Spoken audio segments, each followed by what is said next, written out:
नमस्कार। आज के बहुत खास पॉडकास्ट में आप सभी का स्वागत है।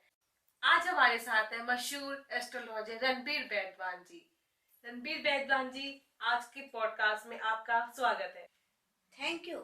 मेरा सौभाग्य है आपने मुझे इस पॉडकास्ट पे इनवाइट किया।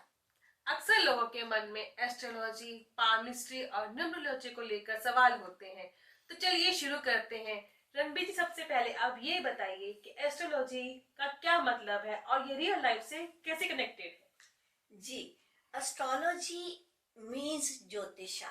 ज्योति मीन्स लाइट, ईशा मीन्स हेवनली बॉडीज और कॉस्मोस। एस्ट्रोलॉजी तो लाइट ऑफ हेवनली बॉडीज है। यह तो शुभ और अशुभ फल बताने वाला शास्त्र है। इससे हमारे फ्यूचर को 100% सटीकता से जाना जा सकता है। एस्ट्रोलॉजी का रियल लाइफ के साथ गहरा संबंध है।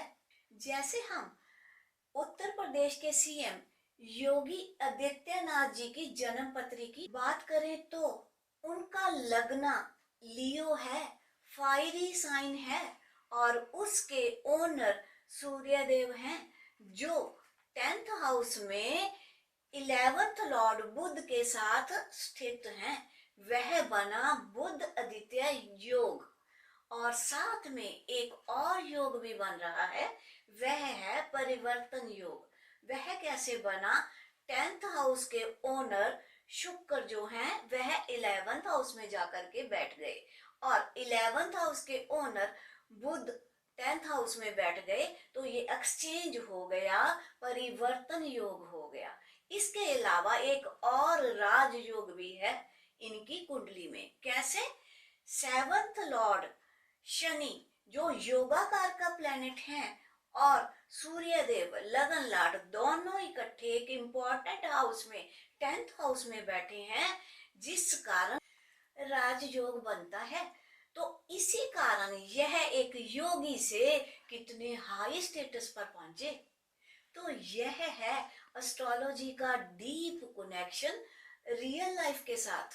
तो रणबीर जी, एस्ट्रोलॉजी के बारे में तो आपने समझा दिया कि ये रियल लाइफ से कैसे कनेक्टेड है।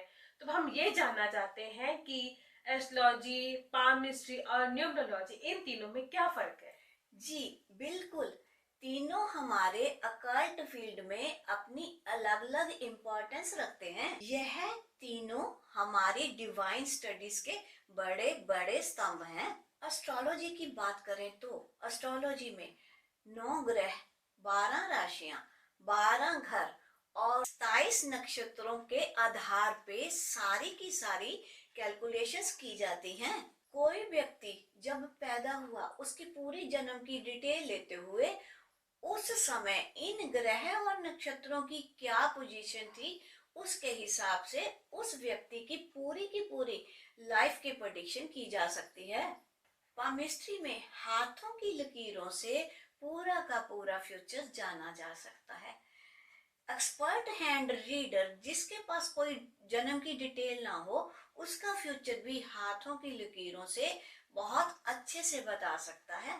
तो मैम, जल्द से जल्द मुझे भी समय दीजिए, मैं भी अपने हाथों की लकीरें दिखाकर अपने बारे में जानना चाहती हूँ। जी गुरप्रीत जी, वेलकम।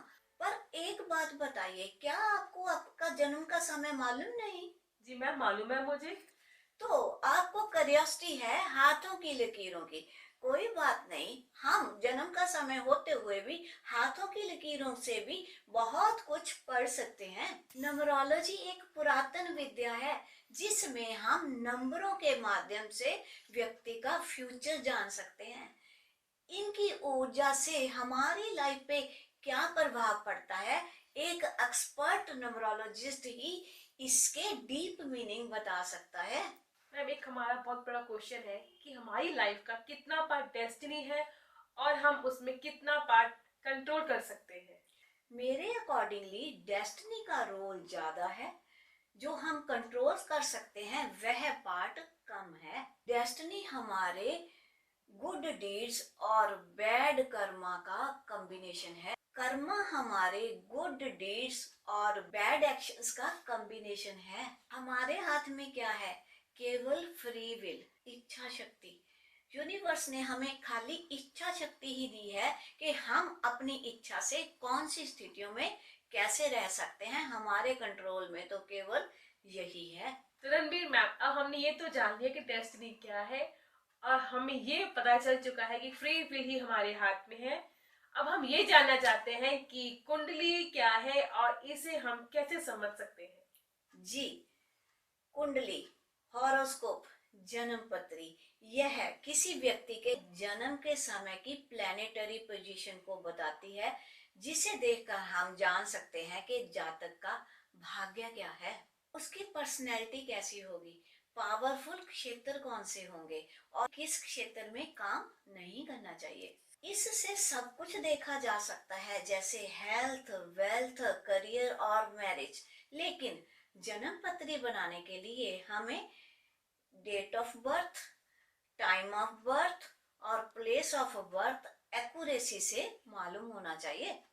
तो हाउस के साथ राशियों का मेल करते हुए उनके बीच जो ग्रह स्थित हैं, उन्हीं को ध्यान में रखते हुए साथ में दशा ट्रांजिट को पकड़ते हुए फिर देखा जाता है जन्म पत्री को।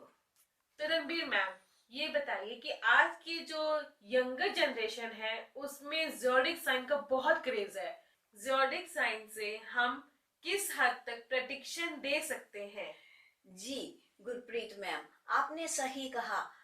केवल यंग जनरेशन में नहीं, सभी को क्रेज रहता है ज़ोडिएक साइन का। लेकिन पूरा फ्यूचर जानने के लिए हमें सन, मून और बाकी सभी प्लैनेट्स और नक्षत्रों को ध्यान में रख के फ्यूचर का प्रेडिक्शन बहुत सही किया जा सकता है। अब हमें ये बताइए, कर्मा हमारी डेस्टिनी पर क्या इम्पैक्ट करते हैं? क्या अच्छे या बुरे कर्म इमीडिएटली क्या फल देते हैं? जी मैम, कर्मा ही हमारी डेस्टिनी को डिसाइड करते हैं। हमारे गुड कर्मास ही हैं जो हमें खुशनुमा लाइफ और अच्छी अच्छी अपॉर्चुनिटीज देते हैं। हमारे पाप कर्मा हमें मुश्किल जीवन और परेशानी भरी लाइफ देते हैं। अब जैसे मैंने आपको पहले ही बताया, अभी किया हुआ कर्मा डेस्टिनी पे इमीडिएटली प्रभाव नहीं डालता, पर डालता जरूर है। कर्मा एक एक्शन है, रिजल्ट नहीं। हमने एस्ट्रोलॉजी, पामिस्ट्री और न्यूमरोलॉजी के बारे में तो जान लिया, कर्मा के बारे में भी हमने जान लिया, पर कर्मा को लेकर एक क्वेश्चन आ रहा है कि क्या कर्मा का कोई कर्ज भी होता है? कार्मिक डेब्ट नंबर क्या होते हैं? इसे कैसे कैलकुलेट किया जा सकता है और ये खत्म कैसे होते हैं? जी, बहुत अच्छा क्वेश्चन किया आपने। हमारी पास्ट लाइफ में जो पाप कर्म हमारी सोल द्वारा किए होते हैं, वह हमारी नेक्स्ट लाइफ में कैरी फॉरवर्ड होते हैं और चुकाने तो पड़ते ही हैं। मैम, आपने कार्मिक डेट नंबरों की बात की थी। न्यूमरोलॉजी के अनुसार कार्मिक डेट नंबर कौन से हैं? 13th, 14th, 16th and 19th। यह चारों के चारों नंबर कार्मिक डेट नंबर हैं। मैम, थोड़ा ये डिटेल में बताइए कि सिर्फ 4 ही नंबर होते हैं और इनका क्या प्रभाव पड़ता है और ये कैसे देखे जा सकते हैं? अगर हमारी जन्म की डेट इन नंबरों में से है तो वह तो हमारे कार्मिक डेट को सीधा सीधा बता ही रहे हैं। मतलब कि लाइफ पाथ नंबर और मूलांक ये दोनों एक ही होते हैं? जी मैम, यह एक ही होते हैं। अच्छे कर्मा करने से, चैरिटी करने से, पॉजिटिव एटीट्यूड रखने से और फॉरगिवनेस करने से, मीन्स माफी मांगने से, साथ के साथ अफर्मेशन करने से। अफर्मेशन क्या रहेगी? I am free from my कार्मिक डेट। ये अफर्मेशन डेली 21 टाइम्स इंसान नहा धो के करे तो कुछ हद तक अपने कर्मा को कम कर सकते हैं। तो बहुत बहुत धन्यवाद मैम आपका, जो आपने हमें इतने सिंपल वे और इंटरेस्टिंग तरीके से हमारे क्वेश्चंस के जवाब दिए और आप लोगों की लाइफ में पॉजिटिविटी और क्लियरिटी लाने का काम कर रहे हैं।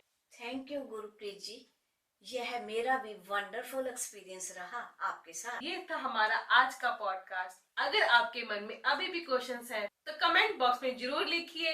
आपके सभी क्वेश्चंस का जवाब रणबीर मैम जरूर देंगी। तो मिलते हैं हम आने वाले नेक्स्ट पॉडकास्ट एपिसोड में। तब तक के लिए ध्यान रखें और पॉजिटिव रहिए। नमस्ते।